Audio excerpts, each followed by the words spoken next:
الحمد لله علي الذات عظيم الصفات سمي السمات كبير الشان جليل القدر رفيع الذكر مطاع الامر جليل القران خفيف الجسم غزير العلم وسيع الحلم كثير الغفران جميل الثناء جزيل العطاء مجيب الدعاء عميم الإحسان سريع الحساب شديد العقاب أليم العذاب عزيز السلطان ونشهد أن لا إله إلا الله وحده لا شريك له في الخلق والأمر ونشهد أن سيدنا وسندنا ومولانا محمدا عبده ورسوله أرسله الله إلى كافة للناس بشيرا ونذيرا وداعيا إلى الله بإذنه وسراجا منيرا صلى الله تعالى على خير خلقه محمد وآله وأصحابه أجمعين أما بعد فأعوذ بالله من الشيطان الرجيم بسم الله الرحمن الرحيم يا أيها الذين آمنوا إذا نودي للصلاة من يوم الجمعة فاسعوا إلى ذكر الله وذروا البيع ذلكم خير لكم إن كنتم تعلمون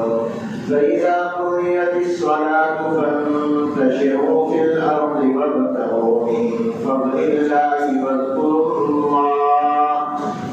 الله كثيرا لعلكم تفلحون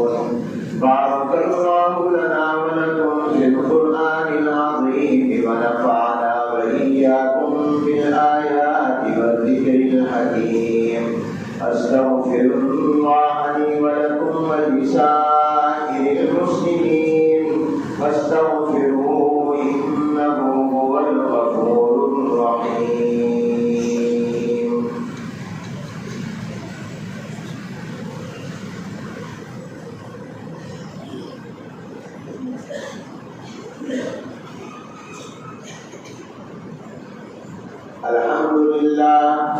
الحمد لله نحمده ونستعينه ونستغفره ونؤمن به ونتوكل عليه ونعوذ بالله من شرور أنفسنا ومن سيئات أعمالنا من يهده الله فلا مضل له ومن يضلله فلا هادي له ونشهد أن لا إله إلا الله وحده لا شريك له ونشهد أن سيدنا وسندنا ومولانا محمدا عبده ورسوله أرسله بالحق بشيرا ونذيرا بين يدي الساعة من يطع الله ورسوله فقد رشد ومن يعصهما فإنه لا يضر إلا نفسه ولا يضر الله شيئا أعوذ بالله من الشيطان الرجيم بسم الله الرحمن الرحيم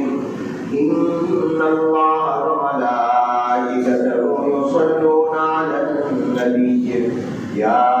أيها الذين آمنوا صلوا عليه وسلموا تسليما اللهم صل على سيدنا ومولانا محمد عبدك ورسولك وصل على المؤمنين والمؤمنات والمسلمين والمسلمات وبارك على سيدنا ومولانا محمد وأزواجه وذرياته وبناته قال النبي صلى الله عليه وسلم أرحم أمتي بأمتي أبو بكر وأشدهم في أمر الله عمر وأصدقهم حياء عثمان وأقضاهم علي وفاطمة سيدة نساء أهل الجنة وحمزة أسد الله وأسد الرسول والحسن والحسين سيدا شباب أهل الجنة رضي الله تعالى عنهم أجمعين. اللهم اغفر للعباس ولده مغفرة ظاهرة وباطنة لا تغادر ذنبا. الله فيه أصحابي لا تتخذوهم غرضا من بعدي ومن أحبهم فبحبي أحبهم ومن أبغضهم فببغضه أبغضهم وخير أمتي قرني ثم الذين يلونهم ثم الذين يلونهم. اللهم انصر الإسلام والمسلمين. اللهم انصر من نصر دين محمد صلى الله عليه وسلم واجعلنا منهم واخذل من خذل دين محمد صلى الله عليه وسلم ولا تجعلنا منهم. عباد الله رحمكم الله، إن الله يأمر بالعدل والإحسان وإيتاء ذي القربى وينهى عن الفحشاء والمنكر والبغي يعظكم لعلكم تذكرون. اذكروا الله العظيم يذكركم ولذكر الله تعالى أعلى وأولى وأعز